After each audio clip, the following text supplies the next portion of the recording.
Yu-Gi-Oh is dying! Panic! Yu-Gi-Oh is on the border of going extinct! That has been the narrative for a large part of 2025. Now, with this massive crisis facing the card game, this has been a perfect time for the introduction of Yu-Gi-Oh Genesis. Now, what is Yu-Gi-Oh Genesis exactly? Well, it is a brand new format to play Yu-Gi-Oh! Separate from Advanced, how do you play Genesis Yu-Gi-Oh? There's really only two primary rules that you need to understand. The first rule is that this format has no ban list per se. There's not a forbidden list or a limited list, but instead that there is a points list. This means that technically there are no banned cards in Genesis. They might cost 100 points and take up your entire 100-point budget total, but you can play them if you want to. This really fundamentally changes Yu-Gi-Oh deck building, that instead of having problematic combinations of cards, or really strong combinations of individual cards, you can price it in such a way that these cards can exist in decks separate from each other, but not coexist within the same deck. All right, so here's a really blunt example to kind of get my point across. Tier limits, right? All of the tier limits names, Javinus, Murley, Shiren, Kit Kalos, all of them cost 50 points each. Meaning that you can only play 2 tier limit names in a deck, and then you're out of points. You can't play any hand traps, you can't play literally anything else that is not 0 points. Meaning that it is basically impossible to build anything remotely considered powerful and consistent tier limits deck. This is the fundamental philosophy of Genesis, and I gotta say, I really like this idea quite a lot. I think that it works much better with the way that Yu-Gi-Oh's archetypes are built, rather than a more traditional card game ban list. And so as a result of this, you really see some very strange deck building compared to current TCG. Whereas with the advanced format, you're basically just trying to shove in as much non-engine as you can while fitting in your main core engine. In Genesis, you really don't have that dichotomy. Sometimes you might want to opt for a really strong, powerful core engine with points in it, but then you can't really play any points in non-engine. So you're gonna have to play more board breakers that are free, or commit even more to the engine to try to break the opponent's board. Alternatively, you have a lot of these rogue decks that look almost untouched from Advanced because they cost 0 points. They can just shove a gazillion hand traps into them.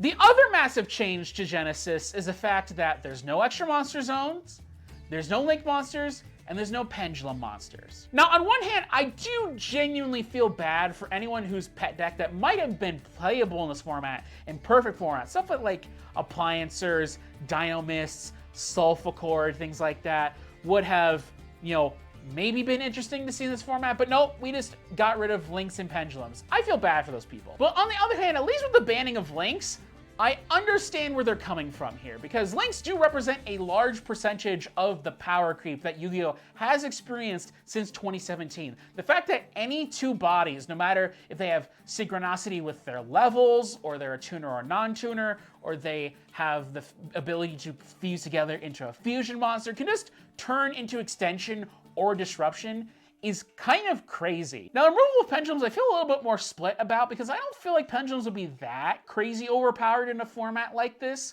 Obviously, a lot of cards would have to be pointed, but I don't feel like the mechanic itself is that hyper overly strong. A lot of the generic cards that pendulums rely on are heavily pointed already. But at the same time, though, I do think that it does remove a fair amount of the complexity of a format like this, and just kind of gets rid of the concern about a pendulum deck just destroying everything in its path due to being able to pen for 5 out straight away. So what do I think of this format? Well, I have spent a fair amount of time messing with it, not just in online simulators, but also at YCS Anaheim, doing a couple flights there, and doing a couple locals since then.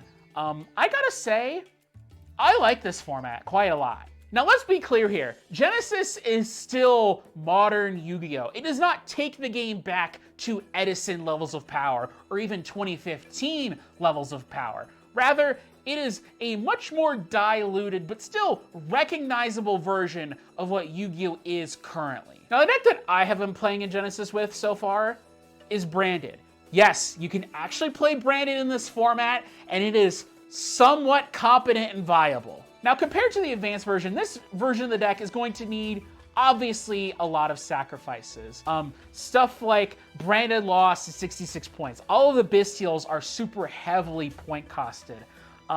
Even branded fusion itself is 33 points, which makes playing multiple copies of it really suspect. And so as a result, you end up playing branded in a form that looks very different from any other version of branded that it has existed.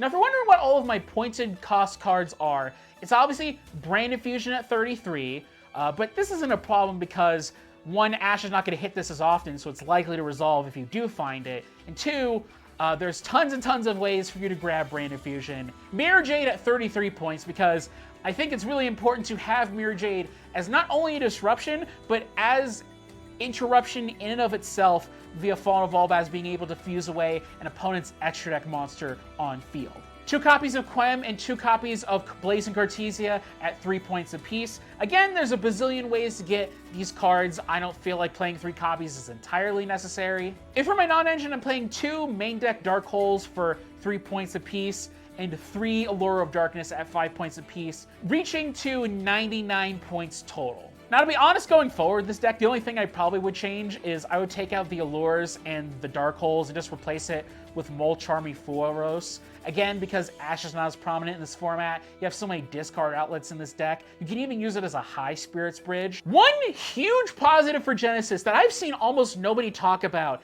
is the overall price point of an average deck in the format. With the way that Yu-Gi-Oh! Currently works, that its most powerful current cards are also its most expensive, combined with Konami's aggressive reprint policy, it has resulted in so many decks in this format just being so cheap to play. I think like almost all of the decks, or the vast majority of the decks in this format, are sub 100 US dollars to buy and play. In fact, I would even go so far as to say that the majority of decks in the game are like $50 or less even. Obviously, cheaper decks are a much lower barrier to entry for new players to get into. You could spend maybe a little more than 3 structure decks combined to play an interesting and fun and viable deck in this format, which is awesome. Now, I'm not going to sit here and say that Genesis format is exactly perfect, but I really chalk that more up to like early teething issues of the format. Now, given the fact that the Genesis works with the entire card pool but has pointed out all of the currently good meta cards, people are just going to default back to all of the Unga Bunga Towers unaffected monsters that Konami has printed in the last decade. And I find the fact that a lot of these Towers decks don't really have that much point value associated with the actual Towers themselves kind of baffling. It kind of leads to a lot of similarly unfun game states that a lot of like the 100-pointed cards that Konami TCG clearly does not want you to play. And so it seems very bizarre to me that they're letting these Towers decks be okay and come through, but like other cards that do effectively the same thing, but are like a spell card, a trap card, a fossil dyna, no, that's not okay. I also find like the power curve of the format to be very, very bizarre in general. Like, I don't have a problem with a deck like Radiant Typhoon being maybe a little bit stronger than everything else just due to it being new, that a couple point adjustments can maybe bring it in line with the rest of the format. But something like Vanquish Soul being the best deck in the first month of the format, and it's just like indistinguishable from like TCG Duelist Advanced format Vanquish Soul. So I also want to talk about what I think the long-term future of this format is. Thinking about like 6 months out, a year out, multiple years out, how is this going to look and how is it going to affect the Yu-Gi-Oh! Game in and of itself? Now, first and foremost, I think Genesis needs to appeal to the existing remaining Yu-Gi-Oh! Player base. If it doesn't at least do that to some degree, then it is going to completely fail and die totally and not accomplish any of the goals that it sets out for. Now, Konami obviously recognizes this, the fact that Genesis has a main event YCS dedicated all to itself is obviously an indication that they really much want people to play this format. I do have a lot of hope for Genesis, but at the same time though, I think a lot of other people's expectations for this format are like completely delusional out of this world. Like the idea that Genesis is going to totally and completely eclipse Advanced within a couple of years and like take over in the West as the most popular Yu-Gi-Oh format. It's going to bring Yu-Gi-Oh back to mainstream relevancy. I cannot possibly see that happening.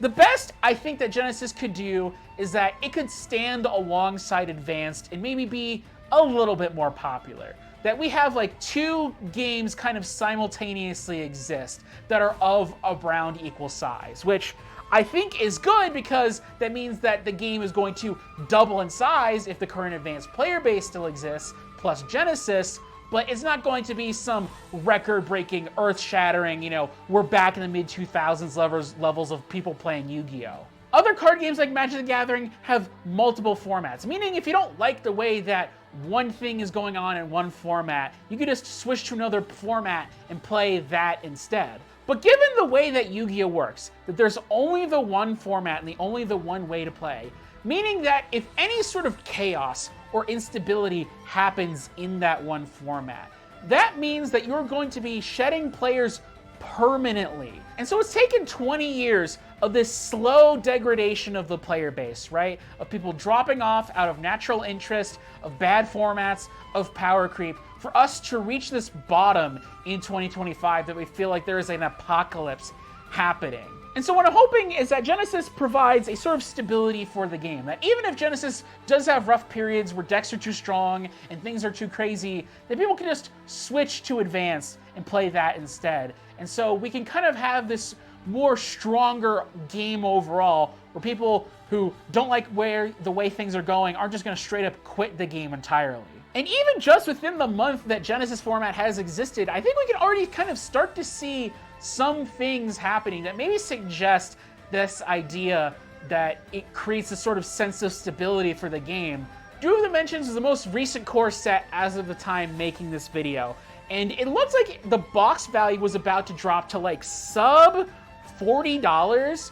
Like, vendors were just hard losing money on this box because it really didn't contain any competitive archetypes that really warped the format. It had good individual cards, but that wasn't worth opening up enough boxes to have it hold value on MSRP. But with the existence of Genesis format and Radiant Typhoon and Doom Z being good decks in the format, it has saved the value of that box to now being around $50 per booster box. While significantly below MSRP of the box, but it's not a total crash and burn, okay, now we're gonna stop carrying Yu-Gi-Oh! And it's entirely because this one set just lost us so much ridiculous amounts of money. So anyways, guys, that's it for my video on Genesis format. Leave a comment down below. Tell me your thoughts on Genesis format. Hit like if you like this discussion video on the format overall. Subscribe if you want to see more Yu-Gi-Oh! Videos like this in the future. Hit up my Patreon down in the description if you want to give me some of that cash money to incentivize me to make more videos like this. So anyways, guys, that's it, and have a good day.